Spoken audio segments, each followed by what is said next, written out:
What's up, everybody? Welcome to the Most Valuable Podcast, episode 13. My name is Mark Williams with my colleague, Victor Castro. and we are just two dudes who do real estate for a living. And today, our topic is going to be, is your agent really your agent? Victor, what do I mean by that? So a lot of people hire an agent and to their surprise, they're passed on to another agent either on the team or maybe somewhere else that has nothing to do with the team, but you're just passed on to another agent. At that point, is the agent that you hired or expected to hire, doing their job? You know what, Victor? They're not. They're just collecting the check. I mean, and here's the thing. Like, I get this a lot, and this is something for you that are out there in the market buying a home. Look, there's great software programs like Zillow and Redfin. What people don't know is these are software companies. They're not real estate companies, right? They're marketing and software companies. All those listings you see are not their listings. There's no Zillow real estate agent. Now, there's people that say they're Zillow premier agents and stuff like that. That is because they are paying Zillow or even Redfin, they are paying them a fee to get leads. When you looking at these listings and it says contact an agent, it's very tricky, bro, because you think you're contacting the agent for the listing. It's misleading. It's definitely misleading. Yeah. It's contact a agent. And what happens is you click contact, and then based on how much money that agent pays for that certain zip code, they get X amount of callers. And the reason we know this, we looked into it. Yeah. As people that make money and make a living off of helping people buy homes, we said, hey, let's take a look at, is this a feasible stream of leads for our business? For us, it wasn't. At the end of the day, we're trying to make a living as well, right? So, look, I'm sure maybe some of you that are tuning into our podcast have gone through this process with Zillow or Redfin or whatever, right? And one of these online brokers. And you've contacted them to show a home or showing interest for a home. And then they redirect you to someone else. They pick up and they don't even know who it is. Have you ever had that, Mark? Dude, all the time, man. When the person on the other line is like, hello? Like, they don't even know who's calling.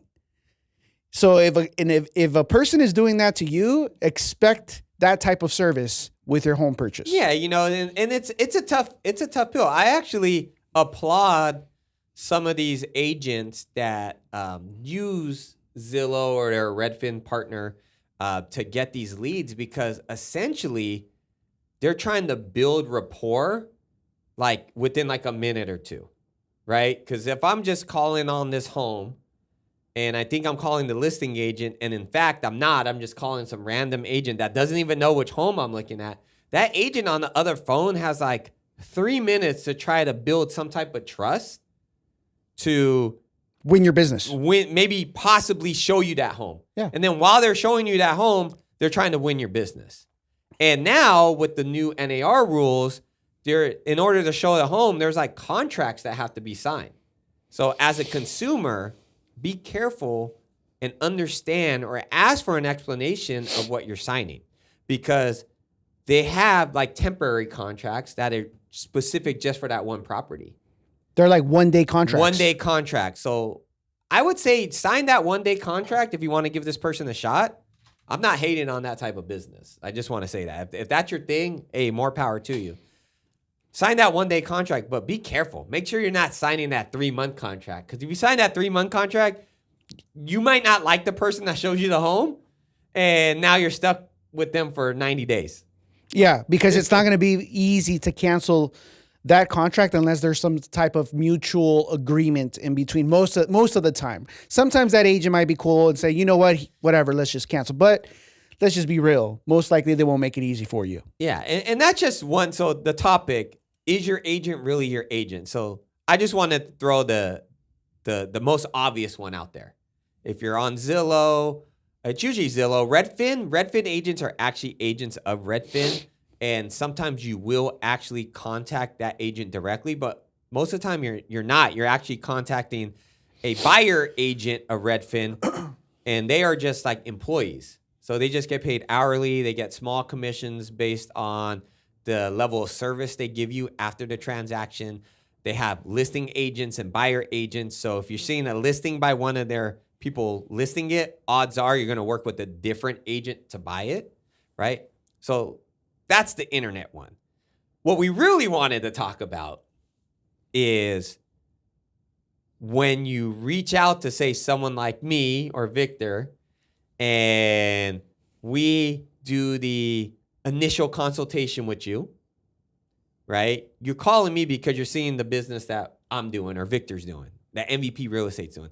And let me just say, this is not how we do business. MVP Real Estate does not do business like this. But for the sake of giving an example, we're going to use ourselves, okay? Because I'm not trying to throw anybody under the bus. If you take offense to this, then that's your bad.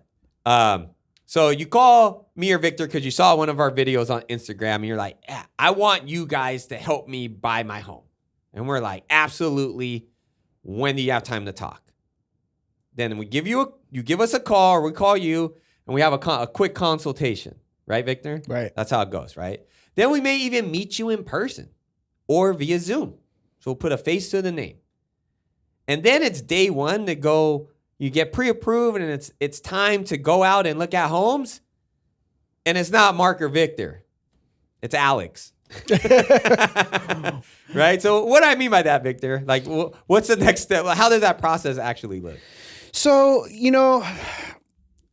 look, again, we're not knocking. I just want to also say that for myself. We're not knocking on anyone that does this process. If that's how they do business, that's how they do business. My way of looking at things is that it's not the proper way of doing business. That's just my opinion, and hard, honest opinion. It is what it is. But look, if you go to a property and you're expecting Mark to show up, and then someone randomly pulls up and says, "Hey, I'm from such and such team. I'm with MVP Real Estate, and I'll be showing you the home today. Mark couldn't make it for whatever reason." And then from there on, you never really hear about the agent that you actually hired. And you're like, wow, like, where is this person that I thought I was going to be working with? I don't feel comfortable talking to the agent that was sent to me. I don't know anything about this person. Can I be myself with this person? I want some confirmation and clarity here. And then to your surprise, it turns out that you're going to be working with this agent for X amount of time until you actually find a home. And then you submit offers. You might have a conversation or two with the agent that you actually hired. Who knows? But at the end when it's all said and done, at the end of the transaction, that agent shows up and gives you the keys to your house and takes all the credit, when it was really the agent that was showing you the homes, guiding you, walking you through this process, that was doing the actual work. How would you feel? Bro, I've heard, and I almost started laughing there. Yeah. Sorry. When you said that, like, they contacted one agent, and then, homeboy or homegirl shows up, Alex or Alexa. And we're just using Alex because he's in the background right now. Yeah. And they end up showing you the homes. They're the ones that take control of the transaction. Who knows? They may be great. I've heard instances where that's who the people have said this person was great over the initial person they contacted. So it doesn't mean your experience was bad. To your point, it's random. Like, I reached out to Victor. Why am I working with Mark? And they didn't really explain what that process looked like. Now, I've been sick before, and I know Victor's been sick, or we've been tied up with other clients, and it's a time sensitive to get into maybe a home that has offers due the next day. And that's why me and Victor work as a team. Like, if I'm available to open a door for his client because it's important, they know that, hey, I'm tied up right now. I need to get you in this home. My business partner, Victor, he's going to open the door for you. Like, they're aware of that. That's cool. That's a little different. That's different. That's a little different. To your point, though, it's like, oh, Victor, I thought I was working with Mark. Okay, whatever. I'm already here, so, like, do your thing, right? But I've heard of instances where they think they're calling Mark.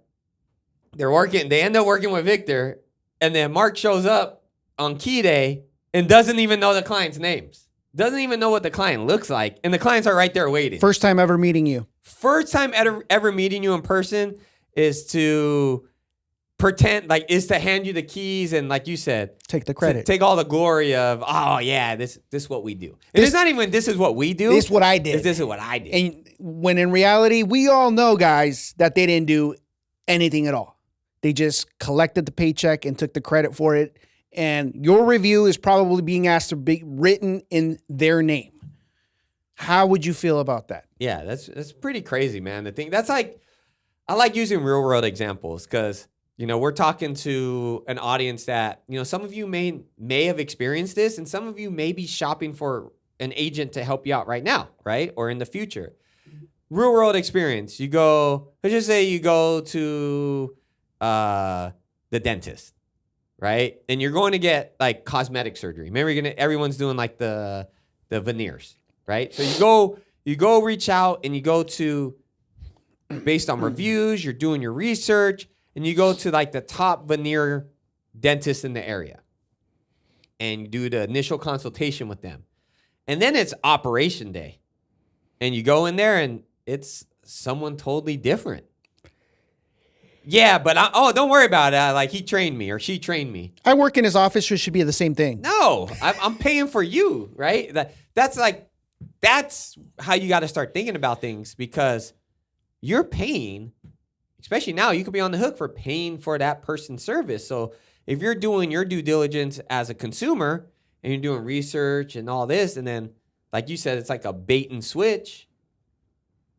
I don't know, man. I wouldn't be comfortable with that. I'd literally cancel the contract and look for somebody else. No, absolutely. There's just no transparency or fiduciary obligation when it comes to just passing off your client. At that point, you don't have a fiduciary obligation with that client. You're not holding your end of the bargain of the standard, right? Especially if you signed a buyer agreement, and in that agreement, it says that they're specifically going to show you X, Y, and Z homes in X, Y, and Z areas priced at this amount or whatever the contract may say. So very deceiving, very misleading, and there's different ways that you can go about that. And it's something so you're probably asking now, how do I prevent this? If I'm reaching out to agents based on their Google reviews or Yelp, how can I prevent this? Well, if it was me, I would just ask the question. Okay, MVP Real Estate, Mark, I'm connecting with you. I follow you on IG. I want you to help me. Are you going to be the one that's helping me throughout the whole transaction? It could be a simple question as that, right?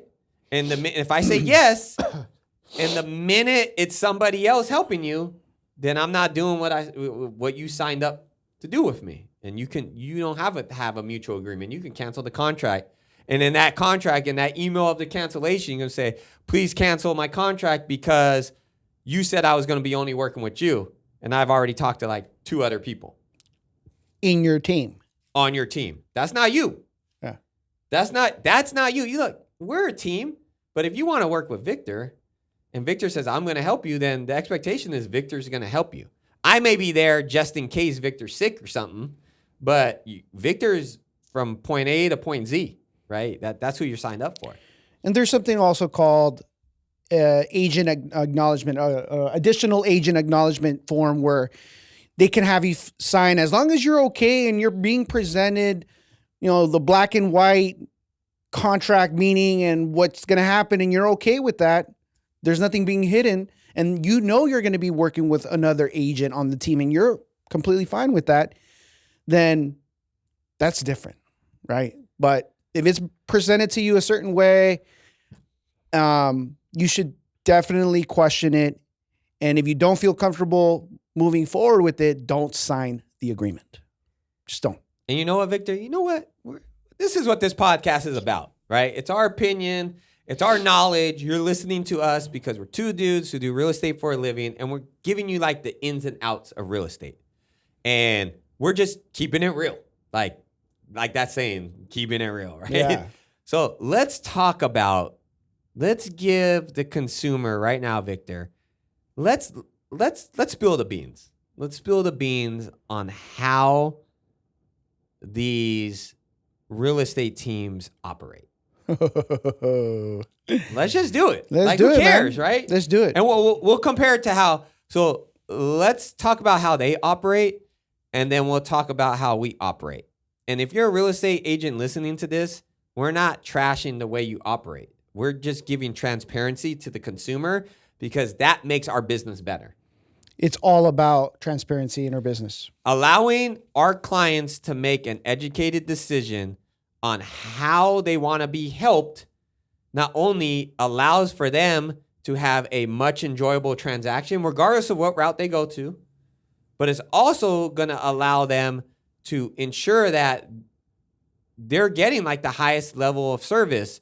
And in order for us to grow in our industry, we need to be challenge each other to one up each other, right? Like we should always be striving to push and innovate and improve on our industry because that only benefits everybody.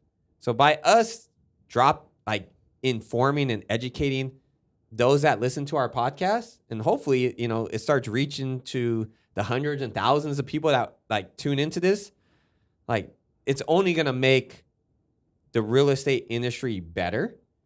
That's how I feel. I think people get on these podcasts, think we're like, if you're listening to they're just trashing us. No, we're not.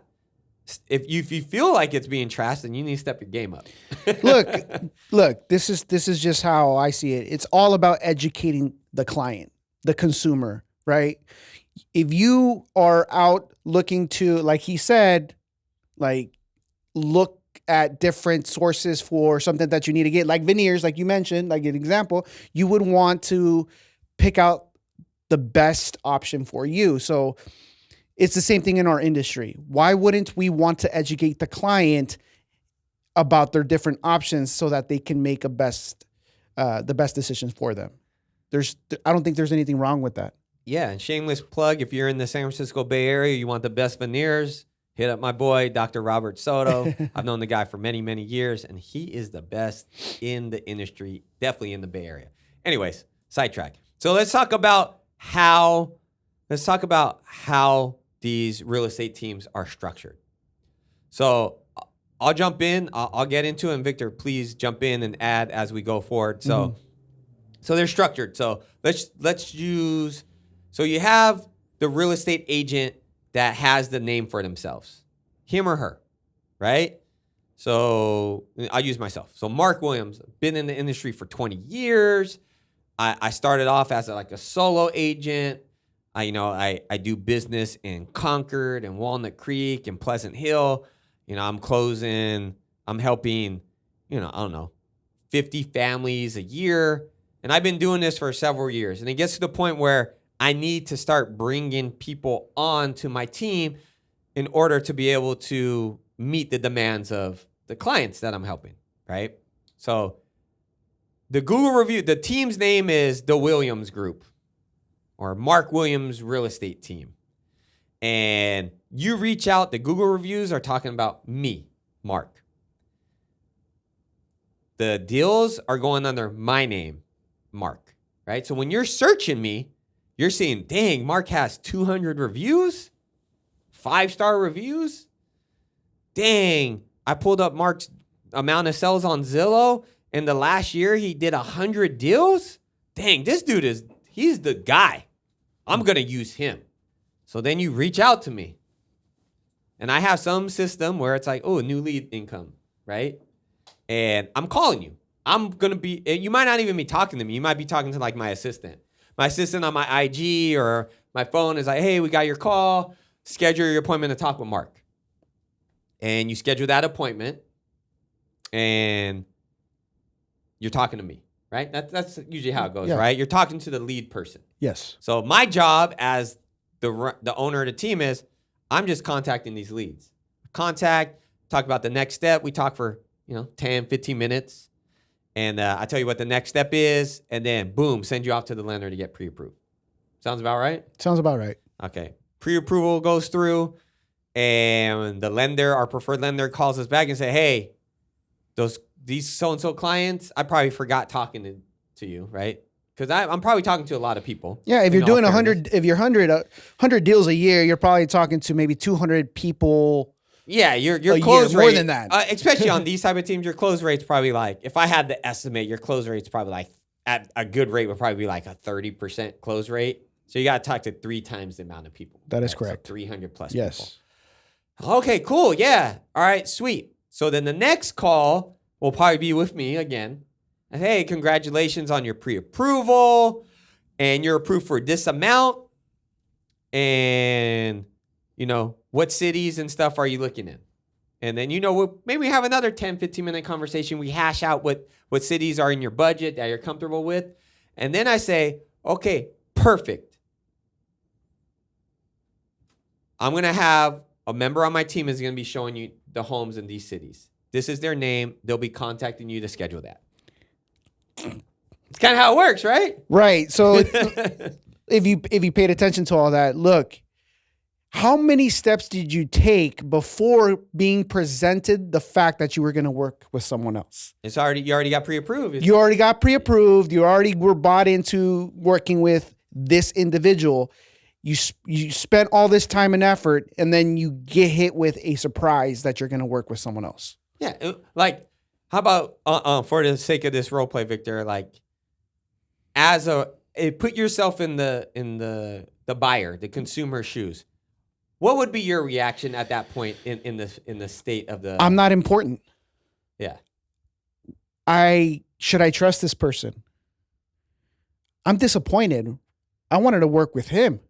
Why am I going to work with someone else now? Okay. So that's yours. And I would say that's probably your opinion because you understand the process. But think about like someone that didn't listen to this podcast. You probably just be like, oh, okay, they're going to show me the homes. Well, look, like you wouldn't know because I'm just saying they're going to help you show. They're going to show you right. the homes. People might think I get it. Like most people might think that maybe that's the normal process. Exactly. They don't know any better. That's what I was. I get it. I get that. I get that. But look, just doing a little bit of like reading and stuff, I've came to find out that most people feel disappointed. Most people are not happy with that. Just from feedback and from reading articles online. And we'll get into, and that's something we'll kind of get into the transactional piece of it compared to like how maybe me and you do business. Yeah. Right. But okay, cool. So most people are going to be like, okay, I thought Mark was going to, I thought you were going to show me home, but it's cool. I get it. Maybe Mark's busy that week. Yeah. Maybe this is the norm. Yeah. Maybe this is norm. Like, okay, I talked to him and then boom. All right. So now I'm working with Victor. Victor's showing me homes. Victor's great. He's very knowledgeable. Answers all the questions. Answers my questions. He's reaching out to me. He's making sure we're looking at all these properties. Now it's time to write the offer. And it's still Victor. Like Victor's the one writing the offer. Explaining the offer. Yeah, explain that. And then when I'm looking at the offer, when I'm going to sign the offer, I'm noticing that Mark's name's still on the offer. It shows Mark as the agent, and then maybe Victor's on there too as like the secondary agent. Co-agent, right? So you might just think that's normal. Oh, that makes sense. Victor's opening the doors, like he's the one writing it, and then okay, he works for Mark's team. Well, I'm gonna give you the insight. The reason Mark's name's on there is because if Mark's name's not on the contract, it's not Mark's deal. Mark can't add that deal to his belt. It doesn't become one of the 100 transactions I'm doing that year. It becomes Victor's transaction. And even though Victor's on my team, if my name's not on it, I can't claim it. It doesn't add to like the stats. And not just on Zillow, just in general. Like within our brokerages, that's Victor's deal. Like it would be Victor's deal. Now, by putting my name on it, now it's Mark's deal. Not only am I able to collect the paycheck, under my name, I get to collect the review under my name. I get to collect the bragging rights at the end of the transaction. I could just show up, give you the keys, and brag that I did a great job. And that's probably it. So and then that's the next step. Offer gets accepted. Boom, you're super excited. Victor's guiding you through the whole process. And then the day for key delivery, not only is Victor there, but guess who's there too? I'm there. Hello. Oh, I don't even know what you look like. But congratulations. I'm glad I was able to help you out. Yeah, Victor's great. And look, this person's probably going to pump up their team member. You know, Victor was great. That's why he's on my team. Blah, blah, blah. Glad I was able to help you out. All right, you're happy, right? You got your keys, you got your home. You're thinking that's how it's supposed to go. But then who do you reach out after that? Like, who's your agent? Is it Victor? Is it Mark? Is it both? You know what I'm saying? Like, look, at the end of the day, we all know you're going to give your business and your attention to whoever you felt did their end of the bargain or held their end of the bargain and was there for you for texts, phone calls, emails, and actually guiding you through the process. We all know that that's really who deserves the your business or future business. But are you going to call the other person? And I'm giving, and we're using a good example. It's usually not the case. We're using ourselves. So it's hard for me to sit here, even pretending and like not knowing that Victor's going to give you a good experience because that's just what Victor does, right? But usually the person opening the doors on these teams are the brand new agents. They've never done a deal. They have little to no experience. And hey, everyone's got to start somewhere. But you're reaching out to Mark because Mark has the 20 years of experience and the 100 deals per year. And you're getting Victor, for the example, and you're getting Victor who has done 0 deals and just got his license 2 months ago. You get what I'm getting at? And it's like, they're using you as the coaching experience to coach Victor up. And there's going to be people on the team that are a little bit more experienced, but usually how these teams work is the more experienced agent starts helping out with like the things like the listings. The more experienced agent starts being more of a coach. And although does buyers, they end up coaching the new agents on the buys. And you got to remember, in the realm of real estate, it's hard to last past year 1. Most agents don't get past 6 months. Remember, 89% of agents in the industry, once they get their license, don't continue on to year 2. Yeah. So this person that's doing this deal for you, they might be gone next year. There's a 89, to your point, Victor, there's an 89% chance that I'm not going to be able to call Victor next year. Victor's going to be working somewhere else. I'm going to give Victor a call and he's going to be like, oh, I don't do real estate anymore. I'm working at Best Buy right now. I don't know, and the reason for that, look, a little bit more context onto that. You have to understand that if you are an agent under someone's team for the consumer that's going to want to buy a home in the future, if you're working with someone that's a new agent and they are under a team, they are not collecting 100% of the commission on the deal. They're maybe going to collect 50% or less in most cases. Most cases, it's less. Even with the big name brokerages, it's a lot less, man. They're getting like 35%. I was being generous, right? Because you just know, like with now things changing in the industry, a lot of brokers and teams are adapting. However, the truth is that they're collecting about 30 to 35% of the entire commission. And you have someone that just pretty much brought you on, got you to buy in, got you to sign the agreement, got you pre-approved, and they're going to collect 80% of the paycheck. Mm-hmm. And hey, I mean, like I said, we're not knocking the hustle. Yeah. And people make careers out of that. We just want to compare apples to oranges, right? Because they are two different ways. So that's that's the topic of this podcast. Are you working with the agent you thought you were working with? And in many cases, with this type of structure, you're not. Now, we're going to talk about the other type of structure, which is you contact an agent, like the way we operate. You contact Victor, and Victor is there to not only get you approved, Victor is also there to show you all the homes. Victor is there to write the offers and negotiate for you. Get your offer accepted. Hold your hand through the whole process. And he's the only one there at Key Day. Victor is your agent for life and your go-to person. Well, we might bring on Cindy to share it. Yeah, and our lender. Yeah, our lender's there. Yeah. The lender's there too. But what I'm getting at is it's like from A to Z, it's Victor. Yes. Okay. And if it's not A to Z, the Victor, it's there's going to be an additional agent along the ride. You're made aware of that. So if it's from A to Z, it's Victor and Mark. And Victor may say something like, I'm going to be the lead agent on this one, but Mark's also going to be there for us as well.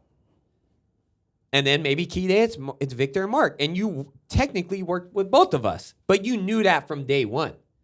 Like, it wasn't a bait and switch. It just so happens that for whatever, maybe it's from attending our master class or something like that, you're getting both, you'll be somebody that's going to work with both of us, right? This is the difference, Mark. Yeah. We tell you everything before you actually sign the agreement versus signing the agreement and then being surprised. That's the difference. Yeah, 100%. And the reason being is Victor and I pride ourselves, the way we operate, and a lot of agents operate the same way we do, and we kind of associate with all the agents that kind of operate the same way we do, is, we want to be, like, we want to build that relationship with you. Like, we not only are we thankful for your business, but when you hear someone in your office or you hear a family member at a family party talking about maybe buying or selling real estate, we want you to be like, go call my guy, Victor and Mark. Not, I used this guy, Mark, but then he passed me on to Victor. So, hey, I used somebody. I don't know who you're going to get, but here's their number. We don't want that. We don't want you to use us. We want you to hire us. There you go. When you want to hire us, you know who you're hiring. Yeah. Like, call my guy, Victor. He helped me out. He's going to help you out. And when you pass that number, like, I always think about this. When I refer people to places, like, I kind of take ownership. I've referred people places and they had, like, not so good of an experience. And I feel kind of bad. Like, damn, like, my experience was good. Like, I'm sorry you had a bad experience. You know what I'm saying? Like, it's almost like, I don't want that. We're trying to avoid that. Absolutely. Look, I don't send anyone to anybody unless I know that person is going to provide excellent service. Yeah. And even at that, you might have, like, not the best, experience. It's just part of what it is. But ultimately, we are 99% sure that you will. Yeah. Yeah. I mean, that's our livelihood. Yep. The way we operate business is if we don't deliver on what we promise, we're not going to be in business. Not for long. Not for long. And the way the other one operates is they'll probably still be in business because they're transactional. Oh, what do I mean by that, Victor, when I say they're transactional and we're relationship based? Summarizing everything we've spoken in the last 30 something minutes. Transactional means they do it for the paycheck. That's just really what it comes down to. And versus our reputation in making sure that you are completely happy with our service, that you're going to refer us to your family members and friends. And that's what's going to help us support our business and our livelihood moving forward. Yeah. Yeah. Because without them, like, we're out of business. Like, we don't look at it per transaction. Look, we get paid. Like, there's no secret. It's not shameful to say, hey, this is what we do for a career and this is what we get paid. And when we do a good job, we get paid fairly well, in the grand scheme of things, right? However, we look at it as, okay, this is my opportunity to show you why you chose the right person.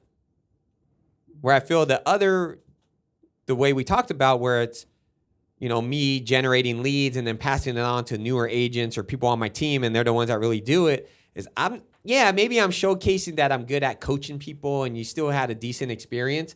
but I'm not showcasing of what made me. You know, and like I said, it's not a bad thing. It's just two different business models, and it's really up to you to decide what model you want to use. Yeah. Which one do you want to hire? I mean, how many automobile makers are there? Right? There's so many different car companies out there. So many, and they all make the same thing. They all make a car that gets you from point A to point B, right? I mean, in the grand scheme of things, it doesn't matter what a car is going to do the same thing. It drives, like you hope that it starts, right? But it drives. The difference is it's usually like the quality of the car, the comfort of the ride, the dependability, reliability, and then the service that is the service provided by that company to ensure your ownership experience was a good one, to keep you a loyal customer. You could look at real estate the same way. Do you want a Kia or do you want a Lamborghini? Do you want a Honda? Do you want a Mazda? I mean, exactly, right? Like it's a level of service. And the cool thing about real estate, though, is if you take that same mind frame, but the pricing's it's cost you the same for everything, for the most part. Like we all charge the same for the most part, right? Right. We all charge the same. There's like an industry, you know, we all have like an industry standard. Yep. And there are people that charge less and you get less service. I'm just being honest, right? And there are people that charge more and sometimes you get less and sometimes you get more. But in the grand scheme of things, we're all within the same range. So you, as a consumer, kind of have an open choice to like what your money is going to get you. And that's the funny part, Mark, just to put a little bit more context to that too, is 0.5% could mean $2,000. Yeah. $1,000. It's crazy. So for $1,000, would you rather, saving $1,000, would you rather get a 10-day-old burger at McDonald's or a fresh burger at, I don't know. Bro, you In-N-Out. You literally just said what I was thinking. For $1,000, if you're, for $1,000 to $2,000 less, would you rather get passed down the assembly line? Because that's what those businesses do. Yeah. Or would you rather have the 5-star chef cook in front of you and cut that burger in front of you and hand it to you? That's what we do. Exactly. That's the difference. That's the difference. Anything else you want to add, Victor? Hey, I mean, we gave a lot of detail. No, pretty much just be careful. Be careful, interview, and make sure that the agent that you're going to decide to hire is the one for you before signing that agreement. Nice. Right on, Victor. Couldn't say it better myself. So thank you guys for listening to episode 13 of the Most Valuable Podcast. Once again, we are available every Thursday at 9 a.m. on all streaming platforms and on YouTube if you want to look at our pretty faces. If you find value in this podcast, make sure to like, subscribe, and share. And we would love your feedback. Let us know what you want us to talk about. And with that, we look forward to winning with you.